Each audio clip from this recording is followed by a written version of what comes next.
ڤایرۆسی کۆرۆنا سەرجەم وڵاتانی جیهانی بەخۆیەوە سەرقاڵ کردووە. هەمووشیان دەیانەوێ بە کەمترین زیان هاوڵاتیەکانیان لەو ڤایرۆسە بپارێزن.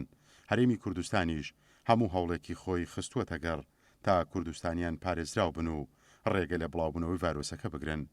لەم کاتەشدا فەرمانگە خزمەتگوزاریەکان لە کارەکانیان بەردەوامن.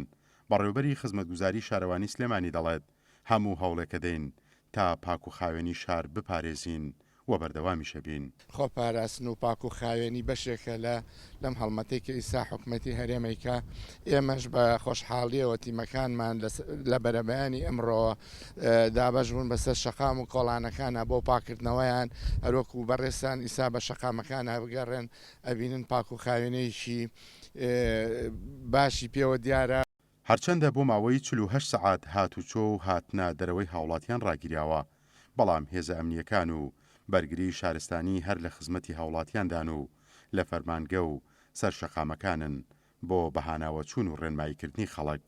وتەبێژی بەرگری شارستانی سلێمانی ڕایدەگەێنێت بەردەوام لە خزمەتی پاراستنی ژیان و ماڵی هاوڵاتیانی شاری سلێمانیدا دەبین. بەدڵنیایە سەرجەمیان بەسەرپەرشتی بەڕێز بەڕێوەبەری بەرگری شارستانی سەرجەمیان لە حاڵەتی ئەمەدەباشیان ئێمە وەک بەرگری شارستانی 42 بنکەمان هەیە لە ناو مەڵبەندی سلێمانی و قەزانەحەکان و لە ناو مەڵبەندی سلێمانیشە تیمی CBRێنمان هەیە کە لە مای 24 کاژێرە خەریکی ڕشنی ئەو دەرمانە دژ بە ڤایرۆسن.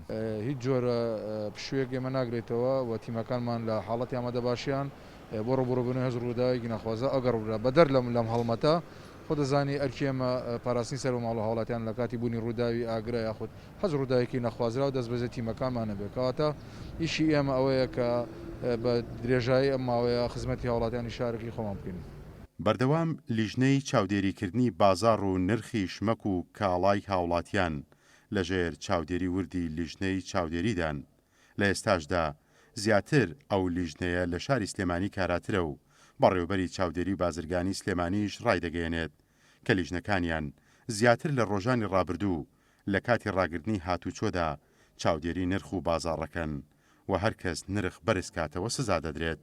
دڵنیایی هاوڵاتیان کە خواردن و خواردنەوەیکی زۆر لە ناو گەنجینەکانی شاری سلێمانیا هەیە و مارکێتەکانی ناوگەڕەکان کراوەیە بۆی پێداویستی ڕۆژانی هاوڵاتیان دابین کرێ و لێرەشەوە دووپاتەکەین و هەر شوێنێک نرخ بەرز کاتەوە ئێمە یەکسەر هەڵسین بەداخستنی شوێنەکەی و کاری یاسایی لەگەڵ ئەنجام ئەدەین.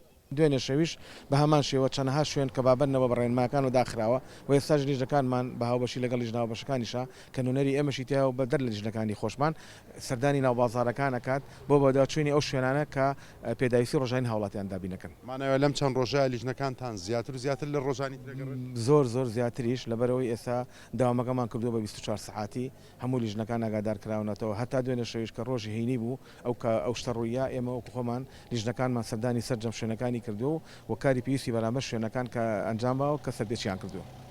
لەگەڵ بڵاوبوونەوەی ڤایرۆسی کۆرۆنا لە وڵاتی چین و وڵاتانی دراوسەی هەرێمی کوردستان، هەرێمیش لە پێناو پاراستنی تەندروستی هاوڵاتیان و بڵاو نەبوونەوەی ڤایرۆسەکە چەندین ڕێگەی خۆپارێزی گیراوەتە بەر.